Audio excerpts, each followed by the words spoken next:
Hello, it's Medusa, and today I'm going to be talking about trans manga. I feel like nobody cares about trans manga, honestly. I feel like everybody's focused on yaoi and yuri, but there's trans manga that exists, so that's what I'm going to be talking about. This is not a lot because I don't know about a lot yet, but these are the ones that I've read and that I know of at this moment. First is Wandering Sun by Shimura Takako. I'm like 99% sure that this series is out of print. So this is about a trans girl and a trans boy and like them just like figuring themselves out and like I guess growing closer and stuff. This is like the character introduction pages. I think there's 8 or 9 volumes and all of them are hardcover. And I'm pretty sure this is out of print because the publisher decided to stop printing them for some reason. I read this and I really enjoyed it more than I thought. But I heard in volume 2 it does get creepy. With a creepy adult or something, I don't know. Right now in this volume, they're in 5th grade. So yeah, I think it's good to get the perspective of being trans from younger people. I think you can read this online somewhere. You probably can find it somewhere. I don't know where, but yeah. Next is Love Me For Who I Am by Kata Koniyama.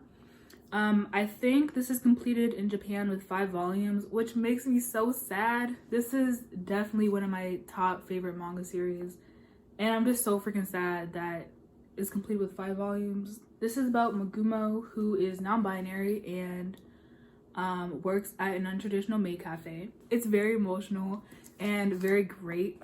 Look at Magumo, they look so cute. At this maid cafe, it's boys who dress up as girls. Wait, how's it described?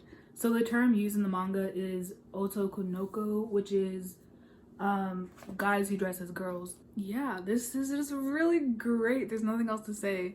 I'm non-binary and seeing myself in this manga just like is the best thing ever. I just love it so much.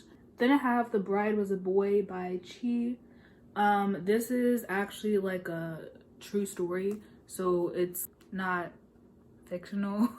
So Chi is a trans woman, and this is about her experience of meeting her husband and her experience transitioning and like figuring herself out and stuff like that. I think this is really great, and also you can learn about like a trans person's experience, and I think that's really cool. Next is Our Dreams at Dusk by Yuki Kamitani. Yuki Kamitani is non-binary, which is like so cool, but the main character in this series, this dude is not trans, but there is a trans side character who is important, I would say. I mean, yeah, he is important, so yeah. So this has a trans character and just a bunch of LGBT plus people. Now onto the list that I wrote on my sticky notes because I don't own these manga. The next one is Claudine. I forgot who the mangaka is, honestly. But I've read this twice this year and it's just like so good. It's so great. This manga is like a historical manga set in like France, I think. It's about this person named Claudine who has always known that they're a boy, and their mom is like, nah, you're a girl. And like their mom takes them to like a psychologist or a therapist or something like that to try to understand why Claudine thinks that they're a boy. And yeah, it is a tragedy and it did make me cry.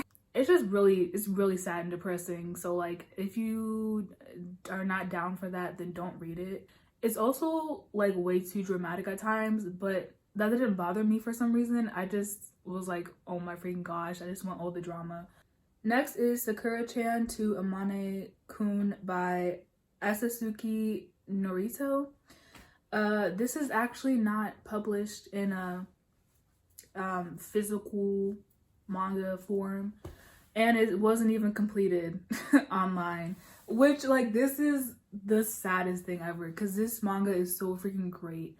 I think it's about a trans girl and a trans boy. I haven't read this for a minute, but I remember it being cute and just like it was just amazing. Like I don't like, what else am I supposed to say? I think they might be in middle school Actually, I can't remember. I really can't remember anything about this, but I remember it was really great, and I wish that it was finished and I could buy it in like a physical form. And the last one is Yuzu No Koto. I think this is only online. I'm not really sure how I feel about this one. Whenever I read manga with trans characters, like I'm trying to understand, like, you know, there's characters who are ignorant and they don't know what it means to be trans and like to change your pronouns and stuff like that. So like I try to understand that, but like also if someone transitions and you still use their old pronouns,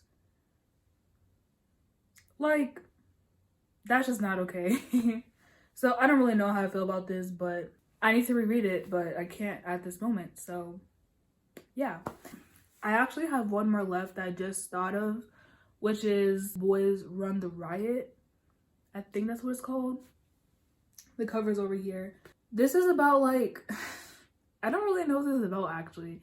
I think the main character is a trans boy, which is like, I love to see it, you know what I mean? I have no idea what this is about. I think they spray paint or something. I don't know. I really don't. But this is getting released in English soon, I think.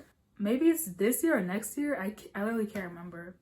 But I am excited for this to come out, and I would definitely be buying a copy. That's all the trans manga I know of at this moment.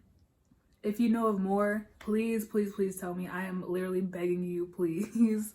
Trans manga is really important to me because I am a trans person, and I just want to be able to read all the trans manga in the world that's published in English. Thank you for watching. I hope you enjoyed. Yeah, bye.